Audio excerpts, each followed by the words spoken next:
Saya ingat 30 tahun yang lalu ketika saya jalan-jalan di Kabupaten Ngada, Bejawa, itu saya mampir di berbagai tempat, tetapi tempat yang saya sangat suka yaitu di Boawai, daerahnya dingin. Sejuk, panenan melimpah orang di sana. Hasil buminya luar biasa karena tanahnya subur. Di sana ada satu sekolah yang santo pelindungnya adalah Santo Isidorus. Itu sekolah pertanian yang terkenal di Pulau Flores, yaitu di Boawai. Kalau nggak salah tingkatnya SLTA ya. Mungkin sekarang ini namanya dirubah menjadi SMK karena kan nggak ada lagi SMA. Tapi kita tidak tahu ya, sudah cukup lama. Jadi kalau kita cerita tentang Santo Isidorus ini memang ia adalah petani yang baik hati dan berbelas kasih. Suka kesian pada orang-orang lain. Ia sangat rajin bekerja. Ia bekerja milik kebun milik orang kaya, Tuan Takur. Atau orang Bejawa mengatakan milik Moselaki ya, yang punya tanah, orang paling kaya. Yaitu namanya Yohanes de Vargos yang punya. Jadi dia hanya penggarapnya saja, bukan pemilik kebun. Santo Yohanes ini sangat rajin beribadah, ia bersembah sujud kepada Yesus setiap hari di gereja. Memang luar biasa orangnya ya, selain penggarap, ia rajin, juga ia suka berbelas kasih. Dan ia menikahi seorang gadis cantik yaitu yang berasal dari keluarga petani miskin juga. Mereka dikaruniai oleh seorang anak. Tetapi anak mereka kemudian kembali ke pangkuan Sang Ilahi. Akhirnya mereka terus tetap berdua saja. Hari demi hari kehidupannya selain menggarap ke gereja. Ia bersembah sujud kepada Yesus, bersyukur kepada Yesus apa yang ia kerjakan supaya ada hasilnya.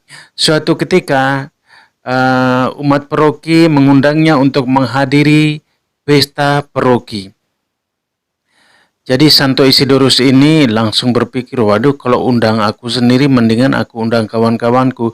Ia mengundang para pengemis dari berbagai tempat. Ia mengumpulkan para pengemis dari berbagai tempat dan membawanya ke paroki. Setelah sampai di paroki untuk menghadiri pesta paroki tersebut, nah panitia dan umat-umat di paroki marah kepada Santo Isidorus. Woi Isidorus, katanya, bagaimana kamu ini mengundang banyak orang seperti ini? Kamu pikir nggak, apakah tercukupkan makanan ini? Mikir dong. Karena makanan yang tersedia itu hanya untuk tamu undangan dan umat yang diundang. Apalagi pengemis sebanyak itu apakah cukup? Nah, giliran makan, Santo Isidorus terus berdoa kepada Tuhan. Giliran makan, setiap piring yang kosong diisikan nasi dan makanan itu terus bertambah. Terus ada makanan itu. Jadi umat di paroki tersebut semua kebagian makanan. Mereka tidak ada kekurangan. Semua mendapatkan.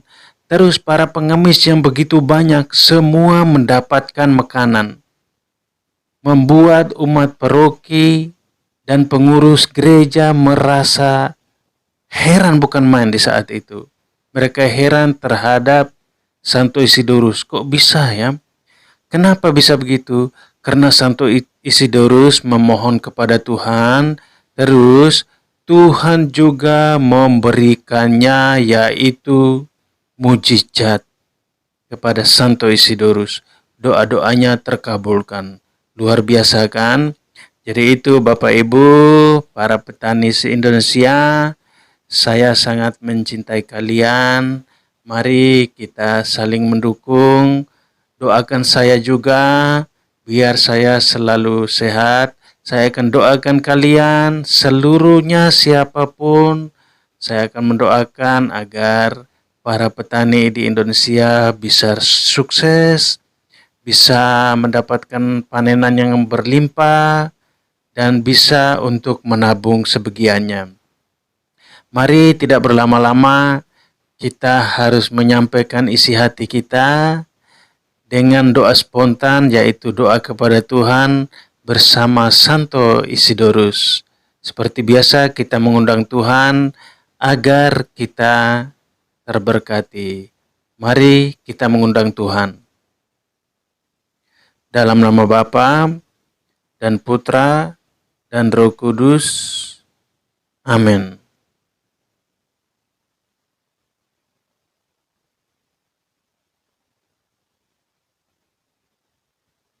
Ya Santo Isidorus, pelindung bagi petani, Engkau adalah petani yang lemah lembut dan penuh belas kasih.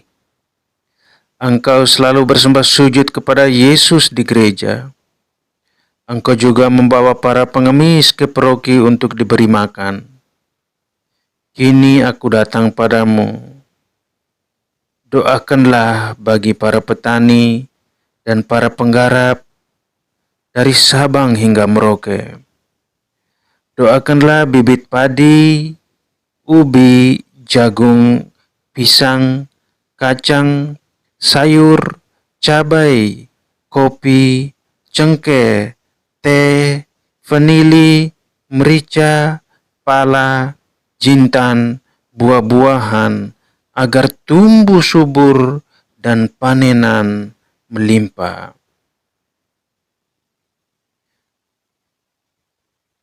Terlebih khusus doakanlah kebun yang sedang kami garap saat ini. Ya Santo Isidorus, sampaikan doa kami ini kepada Tuhan Yesus, agar panenan kami hasilnya berlipat ganda, seperti mujizat makanan di pesta paroki yang Engkau mintakan pada Yesus. Tuhan Yesus Kristus, ampunilah dosa-dosa para petani, sehingga mereka layak mendapatkan apa yang mereka inginkan. Ya Allah, doakanlah kami demi Yesus Tuhan dan pengantara kami. Amin. Dalam nama Bapa dan Putra dan Roh Kudus. Amin.